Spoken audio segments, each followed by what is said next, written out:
Hii ni ndoto ya daraja. Unaweza kuota daraja jembamba sana, refu sana, au chini pakao mbali alafu kuna maji. Unapita kwenye daraja limechoka kama linataka kukatika vile. Daraja lina umuhimu sana kwenye ulimwengu wa roho.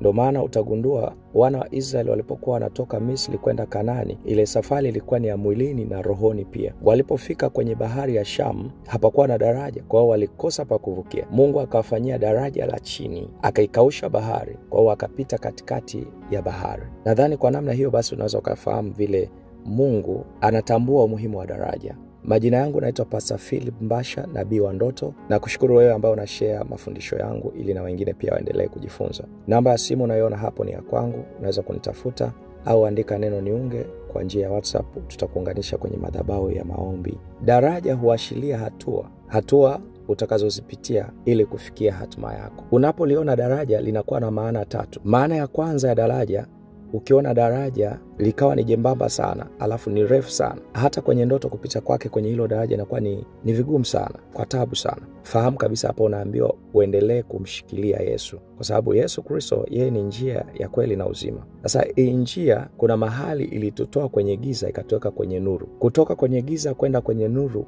pale palikuwa na daraja. Ukiona unapita kwenye daraja hilo, basi unakumbushwa kwa habari ya kuendelea kuongeza nguvu zaidi ya kumtafuta Kristo. Namba 2 pia, daraja ukiliona ni pana, zuri, mependeza, hapa huwa ni mambo ya ndoa sasa. Ila unaanza kuangalia kulingana na vitu unavyoviona kwenye hilo daraja. Yamkini watu wanaovuka, au chini ya maji kuna mamba, kuna urefu gani, kuna kitu gani unakiona. Hivyo vyote vinaleta tafsiri. Endapo ukinisimulia hiyo ndoto, nitakuelezea kwamba hapa kwenye ndoa yako kuna changamoto hii, au huyo ambao unaingia naye kwenye ndoa atakusumbua kwa jambo fulani. Daraja lina uwezo wa kuelezea mahusiano au mambo ya ndoa, ila daraja hilo likiwa ni pana, kwa sababu unaweza ukaona daraja zuri lakini chini pakavu kabisa, au chini kuna makorongo, au unaona unavuka daraja lakini umo kwenye daraja ni wanawake wako wengi wanavuka. Yani hapo kuna roho itakuwa unasemelewa kwenye mambo ya ndoa. Ndio maana Biblia inasema mume atawaacha wazazi wake, ataambatana na mkewe. Na maanisha atatoka upande wa kwanza atakuja upande wa pili, na kinachounganisha hapo ni daraja. Daraja likikaa mahali linaunganisha upande wa kwanza na wa pili, na kwenye ndoa mkishaunganishwa hivyo mnakuwa mwili mmoja, muda wote mko pamoja.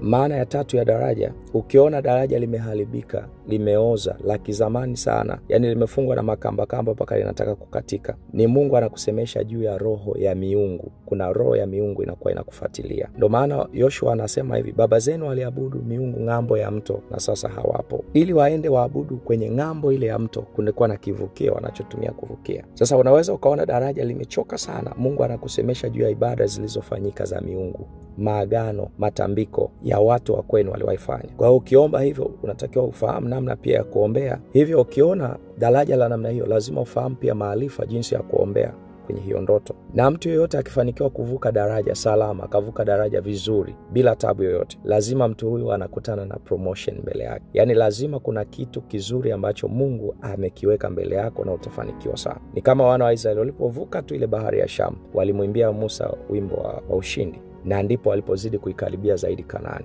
Mungu wa mbinguni akubariki sana. Ninaitwa Pastor Philip Mbasha, nabii wa ndoto. Usiache kushare, kusubscribe, kulike na kucomment. Usikose pia mafundisho mengine. Subscribe kwenye YouTube channel, bonyeza na kikengele ili kila napo update masomo yangu basi ya kufikie kwa wakati. Amen.